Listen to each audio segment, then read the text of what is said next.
हमारे रक्त में सिर्फ एक सा तरल नहीं होता, इसमें बहुत कुछ होता है, जैसे पोषक और संदेशवाहक तत्व और शारीरिक कचरा भी। हमारे रक्त प्रवाह में अरबों ब्लड सेल्स होते हैं और जब ये सेल्स मर जाते हैं तो उनके बचे हुए हिस्से भी खून में ही रह जाते हैं। इसके अलावा रोगाणु भी शरीर में रक्त के जरिए गति करते हैं और यहीं से स्प्लीन की भूमिका शुरू होती है। स्प्लीन का काम होता है रक्त की जांच करना, देखना कि रक्त में कौन सी चीज सही है और कौन सी नहीं। स्प्लीन को बाकी अंगों के बीच ढूंढना थोड़ा मुश्किल है। ये पेट के बाएं कोने पर निचली पसलियों, लिवर, पेट और किडनी के बीच दबी होती है।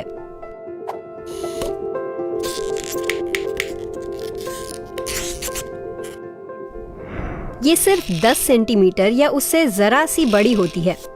स्प्लीन का काम समझने के लिए उसे अंदर से देखना जरूरी है। लाल रंग के ऊतकों वाले हिस्से को रेड पल्प कहा जाता है।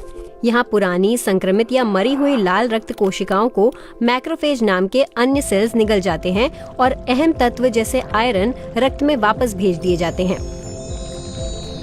बोन मैरो में इनकी मदद से नई लाल रक्त कोशिकाएं बनाई जाती हैं, लेकिन गर्भ के 6 महीने तक स्प्लीन भी नए रेड ब्लड सेल्स बनाती है। बाद में ये उन्हें एकत्रित कर जरूरत पड़ने पर ऑक्सीजन ले जाने के लिए इस्तेमाल करती है। व्हाइट पल्प का ऊतक लिम्फ नोड्स के ऊतक जैसा होता है। ये रक्त में रोगाणुओं का पता लगाने और उनसे लड़ने में माहिर होता है। मैक्रोफेज इस प्रक्रिया में अहम भूमिका निभाते हैं। वो पहले हानिकारक बैक्टीरिया को ढूंढते हैं, फिर उन्हें निगलकर एसिड और एंजाइम की मदद से तोड़ते हैं। रोगाणुओं का पता लगने के बाद उनकी जानकारी प्रतिरक्षा प्रणाली में मौजूद अन्य कोशिकाओं तक पहुंचाई जाती है ताकि उन्हें पहचाना जा सके।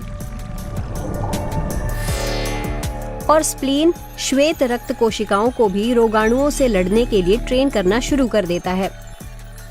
हालांकि स्प्लीन अहम है, लेकिन हम जरूरत पड़ने पर इसके बिना भी जी सकते हैं। अन्य अंग जैसे लिवर, बोन मैरो, थाइमस और लसिका तंत्र इसकी कमी को पूरा कर सकते हैं।